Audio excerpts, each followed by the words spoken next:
عیسائیوں یہودیوں کو السلام علیکم کہہ سکتے ہیں؟ اس پہ میری ویڈیو ریکارڈ ہے، دیکھیں. اگر تو آپ کو یہ یقین ہے کہ وہ جواب صحیح دے گا پھر تو آپ السلام علیکم کہیں، پہل کریں، ادروائز نہیں. بخاری مسلم میں آتا ہے نا کہ یہودی نبی علیہ السلام کو کہتے تھے السلام علیکم، نعوذ باللہ. حضرت عائشہ کو اتنا غصہ آیا، حضرت عائشہ نے ان پہ لعنت کی کہ تم اللہ کے نبی کے بارے میں یہ کہتے ہو. نبی علیہ السلام فرمایا کہ اخلاق سے پیش آؤ. دیکھا نہیں تم نے کہ جب انہوں نے مجھے کہا السلام علیکم یعنی تم پر موت ہو، نعوذ باللہ، تو میں نے کہا وعلیکم، تم پر بھی. یعنی اگر انہوں نے مجھ پہ سلام بھیجا ہے تو جب میں وعلیکم کہوں گا اور تم پر بھی تو ان پہ سلامتی لوٹ جائے گی. اور اگر انہوں نے مجھے موت کا کہا ہے تو میں نے کہا وعلیکم تو ان پہ موت لوٹ جائے گی. وعلیکم بھی پورا جواب ہے. جب ہم کسی کو کہتے ہیں عید مبارک اور وہ جواب میں کیا کہتا ہے کہ خیر عید مبارک، نہیں خیر مبارک، یہ تمہیں بھی مبارک ہو یہ خیریت، عید کا لفظ بولنے کی ضرورت نہیں. تو اسی میں موجود ہے کہ آپ اس کے سلام کا جواب بھی دے سکتے ہیں، لیکن وعلیکم. البتہ اگر کوئی کرسچن اور عیسائی صحیح سلام آپ کو کر رہا ہے السلام علیکم تو آپ پورا وعلیکم السلام بھی کہہ سکتے ہیں. بخاری مسلم میں حدیث ہے، نبی علیہ السلام ایک ایسے گروہ سے گزرے جہاں پر عیسائی بھی تھے اور بت پرست بھی تھے اور مسلمان بھی تھے. نبی علیہ السلام نے ان سب کو مشترکہ طور پر السلام علیکم کہا. یہ اس بات کا ثبوت ہے کہ آپ کافر کو بھی سلام میں پہل کر سکتے ہیں. بعض لوگ کہتے ہیں نہیں حضور نے صرف مسلمانوں کی نیت کی تھی. یار نبی کے اخلاق سے یہ بہت چیز بلند ہے کہ آپ یہ کام کر رہے ہو، نعوذ باللہ، ایسا نہیں ہے. اسی لیے آپ ڈاکٹر ذاکر نائک کو دیکھیں نا، جب کبھی بھی وہ اپنے لیکچر کا آغاز کرتے ہیں نا تو وہ مسلمان غیر مسلمان دونوں کو مخاطب کر کے کہتے ہیں کہ I welcome all of you with Islamic greetings, السلام علیکم ورحمۃ اللہ وبرکاتہ. تو آدھے تو اس میں ہندو اور کافر بھی بیٹھے ہوتے ہیں، تو وہ آپ اس طریقے سے کہہ سکتے ہیں، یہ جائز ہے. لیکن اگر آپ کو یہ خطرہ ہے کہ وہ اچھا آپ یہ نہیں پوچھ رہے کہ بریلوی دیوبندی کو سلام کر سکتا ہے کہ نہیں؟ جی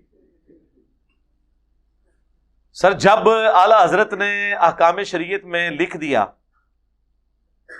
کہ وہابی، اور انہوں نے اس کو کھولا، دیوبندی، اہل حدیث، رافضی، قادیانی، 1,00,000 دفعہ بھی اللہ کا نام لے کر ذبیحہ کریں، ان کا ذبیحہ مردار اور حرام ہی رہے گا.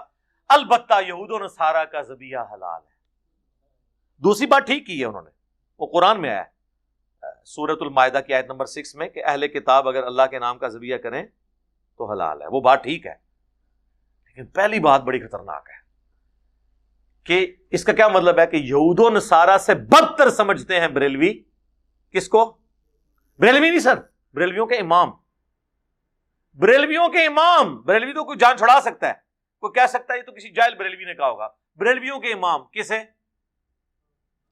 احمد بریلوی صاحب کسے سمجھتے ہیں؟ دیوبندیوں کو، اہل حدیث کو، شیعہ کو اور قادیانیوں کو. اور آپ دیکھیں قادیانی جو کافر تھے ان کے ساتھ انہیں شمار کیا، تو مراد کیا ان کو بھی یہ کیا سمجھتے ہیں؟ کافر. ہمیں یہ کہتے تھے کہ انجینئر کہتا ہے کہ قادیانی ہے تو کافر ہیں لیکن یہود و نصارہ سے بہتر ہیں، کم از کم ہم انہیں قرآن و سنت تو پیش کر سکتے ہیں. جی ظاہر ہے یہود و نصارہ تو قرآن و سنت کو نہیں مانتے، یہ کم از کم مانتے تو ہیں نا، لیکن یہ کہیں گے یہ مانتے ہوتے تو ختم نبوت مانتے ہوتے. تو سر آپ مانتے ہوتے تو ایاک نعبد و ایاک نستعین کے بعد آپ یا شیخ عبد القادر جیلانی مدد کہتے ہوتے؟ ہاں اون بولو، اس کو چھوڑ دیں. مانتے سے مراد ہے کہ اس پہ ایمان رکھتے ہیں، باقی اس کو اس کی تعلیمات پہ تو آپ بھی کوئی نہیں چل رہے. تو میں نے کہا تھا کہ یہود و نصارہ سے بہتر ہیں، ہے کافر لیکن کم از کم انہیں سمجھانا آسان ہے. لیکن اعلیٰ حضرت نے تو میرا مسئلہ ہی حل کر دیا. اعلیٰ حضرت نے تو کہہ دیا ہے کہ دیوبند اور اہل حدیث یہ یہود و نصارہ سے بھی بدتر ہے.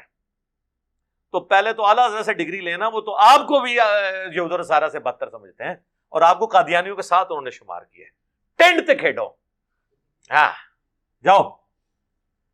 اور پھر جو انہوں نے اس میں اپنے ملفوظات شریف میں فرمایا ہے، اور پہلی جلد میں لوگ کہتے ہیں نہیں ملفوظات تو بیٹے نے لکھے ہیں. بیٹا عام نہیں ہے، مفتی اعظم انڈیا ہے مصطفیٰ رضا خان نوری جن کی وہ نعت ہے تو شمع رسالت ہے عالم تیرا پروانہ، 1981 میں فوت ہوئے ہیں، اور پہلی جلد اعلیٰ حضرت نے خود پڑھی ہے ملفوظات اعلیٰ حضرت کی، اس پہ انہوں نے ایک شاعری کا اس پہ قطعہ بھی کہا ہے، اور باقاعدہ اس پہ ان کے سگنیچر ہیں کہ میں نے اس کو پڑھا ہے. اس میں لکھا ہوا ہے کہ یہ جو وہابی ہیں ان کے اگر نماز ہو رہی ہو تو وہابیوں کے پیچھے نماز پڑھیں یا اپنی جماعت ادا کروا لیں. انہوں نے کہا وہابیوں کی نہ نماز ہے، نہ اذان ہے، لو جی کام ختم ہو گیا، نہ جماعت ہے. ان کا یہ وہابیوں کی جو مسجد ہے، انہوں نے کہا یہ مثل گھر کے ہیں، جس طرح بخاری مسلم میں حدیث ہے نا کہ دنیا میں کہیں بھی میرا امتی نماز پڑھ سکتا ہے، تو پوری زمین پاک ہے، اس حساب سے ان کی مسجد نہیں، عام گھروں کی طرح. پھر پوچھا گیا اذان، انہوں نے کہا ان کی اذان بھی نماز اور جماعت کی طرح باطل ہے. البتہ جب اللہ کا نام آئے تو عز وجل اور درود شریف پڑھ لیں نبی الاسلام کے مبارک نام کے اوپر، بس صلی اللہ علیہ وآلہ وسلم کہہ لیں، اور کوئی ضرورت نہیں. سر یہ پتہ نہیں کہاں تک بات جائے.